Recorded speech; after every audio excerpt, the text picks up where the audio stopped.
इस देश का तानाशाह डरा हुआ है। यह तानाशाही है प्रधानमंत्री जी।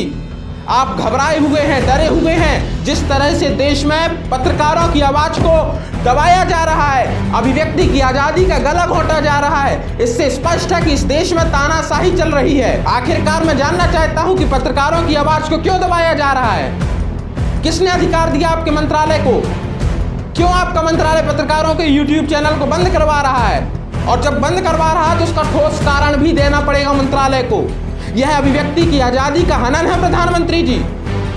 सबसे पहले सूचना एवं प्रसारण मंत्रालय पत्रकारों की आवाज को किस तरह से दबा रहा है, इसका प्रमाण देखिए। रात में 1 बजे बोलता हिंदुस्तान के YouTube चैनल को लीगल नोटिस भेज दिया जाता है कि सूचना एवं प्रसारण मंत्रालय अभी गुप्त है, अभी इसकी जानकारी नहीं दे रहा है, लेकिन आपके चैनल को रेस्ट्रिकेट कर रहा है। क्यों?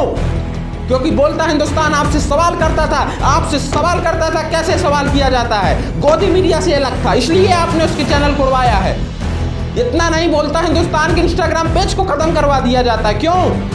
क्या इस तरह से अभिव्यक्ति की आजादी चल रही है? यह है आर्टिकल 19 देश का। यूं ही नहीं, आर्टिकल 19 इंडिया का फेसबुक पेज रेस्ट्रिकेट कर दिया जाता है। लोकहित इंडिया का चैनल डिमोनेटाइज कर दिया जाता है। क्या है ये? लगातार चुनाव को लेकर के जो आपसे सवाल करते हैं उनके व्यूज कम आ रहे हैं। क्यों? क्या तानाशाह डर गया है?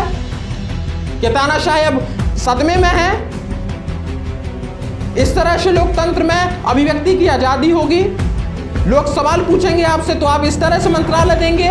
मंत्रालय आपको इस तरह से लीगल नोटिस भेजेगा? क्यों? सवाल हो गया आखिर क्या चल रहा है देश में।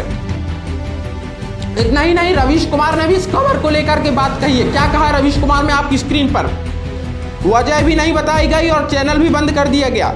इसके साथ कई लोगों की आजीविका भी खत्म कर दी गई। इतने सारे गोदी चैनल आराम से चल रहे हैं, फाइन देने के बाद भी वही सब दोहरा रहे हैं, लेकिन अब ये YouTube से दिक्कत होने लगी है ताकि सारे रास्ते बंद हो जाएं, विपक्ष को जेल में डाला जाए और बोलने वालों के चैनल को बंद कर दिया जाए।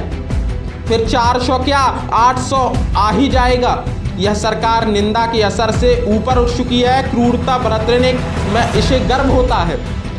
ये रवीश कुमार कह रहे हैं किस तरह से देश में तानाशाही है, ये डिक्टेटरशिप है ये। यूं नहीं, अजीत अंजुम वरिष्ठ पत्रकार क्या कह रहे हैं आपकी स्क्रीन पर। कुछ उत्साही युवाओं की टीम बुलंद हौसलों के साथ बेहतर काम करने की कोशिश कर रही है। समझ नहीं आ रहा कि YouTube इंडिया ने उनके YouTube को क्यों उड़ा दिया। सरकार को किस बात का एतराज है? #रिस्टोर बोलता हिंदुस्तान। धीरे धीरे आवाजों पर ऐसे ही शिकंजा कसा जाएगा। बोलता हिंदुस्तान को YouTube से हटाया जाना इस बात का सबूत है। आज इन्हें बंद किया गया है, कल किसी को बंद किया जाएगा। मोदी की सत्ता को सबसे बदहजमी सोशल मीडिया प्लेटफॉर्म से ही है, बाकी तो ज़्यादातर चरण वंदना में ही है। मेरे फेसबुक पेज को भी 3 महीने पहले रेस्ट्रिकेट कर दिया गया था। अभी तो बहुत कुछ होना बाकी है। अजीत अंजुम भी कह रहे हैं। क्यों? क्या यह देश में न्याय हो रहा है? क्या अब सरकारें तय करेंगी कि किसका YouTube चैनल चलना है, किसका नहीं चलना है? क्या सत्ता से सवाल पूछने वाले चैनलों को इस तरह से बंद किया जाएगा? यूं नहीं, अविशार शर्मा क्या कह रहे हैं सुनिए। ये किस तरह की कायरता है, ये क्या जुल्म है? सूचना प्रसारण मंत्रालय बताएगा कि उन्होंने बोलता हिंदुस्तान के YouTube चैनल को क्यों ब्लॉक करवाया है। शर्मनाक। #रिस्टोर बोलता हिंदुस्तान।